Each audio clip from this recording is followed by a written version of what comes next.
আসসালামু আলাইকুম। সবাইকে নাইমস এডুকেশনাল জোনে স্বাগতম।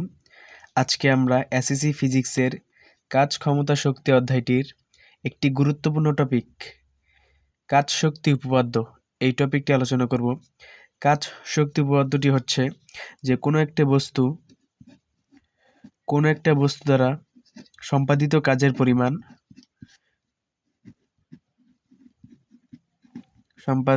সম্পাদিত কাজের পরিমাণ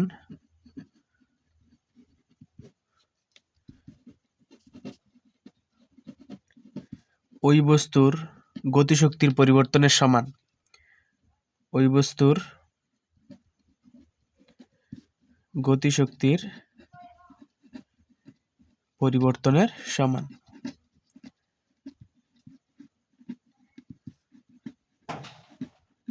এটি হচ্ছে কাজ শক্তি উপপাদ্য। এটির একটি গাণিতিক রূপ আছে, ওই গাণিতিক রূপটি আমরা দেখব। দেখো, আমরা কিন্তু অলরেডি একটা সূত্র জানি, যারা গতি অধ্যায় পড়ছি তারা কিন্তু আমরা এই সূত্রটা অলরেডি জানি যে V square U square plus 2as। গতি অধ্যায়ের একমাত্র সূত্র যেটাতে সময় টি রাশিটা নাই, এই সূত্রটাতেই শুধু টি রাশিটা নাই, অন্যান্য যে সূত্রগুলো আছে ওই সূত্রগুলোতে দেখবা যে টি সময় রাশিটা আছে। বুঝতে পারছো? এখন এই সূত্রটা থেকে কিন্তু আমরা এই জিনিসটা প্রমাণ করতে পারবো। কিভাবে? দেখো, এখানে ভি স্কোয়ার ই স্কোয়ার প্লাস 2s সমীকরণ যদি উভয় পাশে আমি হাফ এম দ্বারা গুণ করব, কি দ্বারা গুণ করব? Half M. তো এখানে যদি হাফ এম দ্বারা গুণ করি উভয় পক্ষে হাফ এম, আর এখানে ভি স্কোয়ার, আর এখানে যদি হাফ এম দ্বারা গুণ করি, তাহলে যেহেতু এটা দুটি পদ আছে তাহলে দুটি পদের সাথে কি হাফ এম গুণ হয়ে যাবে। তাহলে এখানে হাফ এম বি স্কোয়ার থাকতেছে, আর এখানে থাকবে কি half M U square plus half M 2as, আর এখানে 2 আর এখানে 2 কাটাকাটি যাবে, থাকতেছে কি এম এ এস। বুঝতে পারছি? এখানে হাফ এম বি স্কোয়ার থাকতেছে, এখানে থাকতেছে হাফ এম ইউ স্কোয়ার, আর এখানে আলটিমেটলি থাকতেছে এম এ এস। এখন খেয়াল করো, আমরা তো অলরেডি জানি যে ডাব্লিউ ইজ ইকুয়াল টু কি এফ এস, কাজের সূত্র। ডাব্লিউ হচ্ছে কাজ, ইজ ইকুয়াল টু কি বল ইন্টু সরণের গুণফল। ঠিক আছে, আবার বল সমান সমান আমরা লিখতে পারি, আমরা জানি এফ ইজ ইকুয়াল টু কি M A. F is equal to আমরা কি লিখতে পারি? এম এ লিখতে পারি। তাহলে এফ এর জায়গায় লিখতে পারি এম এ, আর এখানে আছে এস, তার মানে M S is equal to হবে কি ডাব্লিউ কাজ। বুঝতে পারছি? তাহলে এখানে আমরা যে দেখতেছি এম এ এস, এটার বদলে আমরা কি লিখতে পারবো? এখানে ডাব্লিউ লিখতে পারবো। বুঝতে পারছি?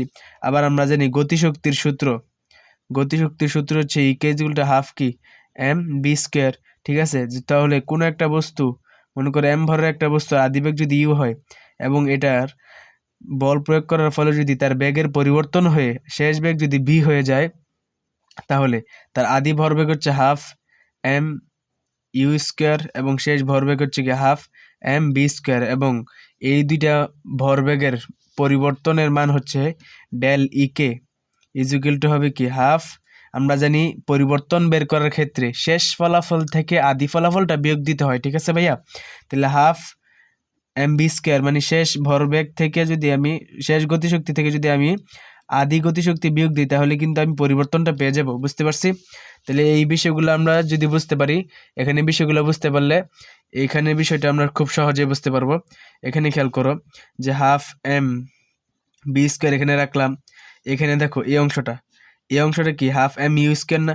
এটা আমি সমান চিহ্নে এই পাশে নিয়ে আসবো, তাহলে এখানে যেহেতু পজিটিভ আকার আসে তো এই পাশে আসলে অবশ্যই নেগেটিভ হয়ে যাবে, তো মাইনাসের হাফ এম ইউ স্কোয়ার হয়ে যাবে। আর এখানে কি আছে?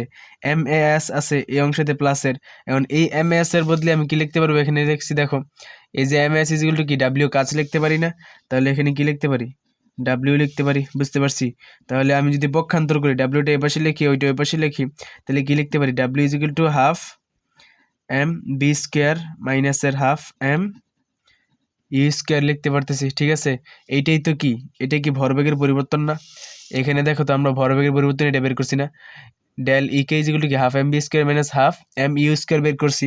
তাহলে এখানেও কি আছে যে half M B square minus half M U square. বুঝতে পারছি? তার মানে কি কৃতকাজের পরিমাণ, এটা কি কৃতকাজ না? ডাব্লিউ দ্বারা কি বোঝায়? ডাব্লিউ দ্বারা বোঝায় যে কৃতকাজ। তো কৃতকাজ হচ্ছে কি গতিশক্তির পরিবর্তনের সমান। তার মানে ডেল ইকে বা গতিশক্তির পরিবর্তন। গতিশক্তির পরিবর্তন। আশা করি খুব সহজে বিষয়টা বুঝতে পারছো।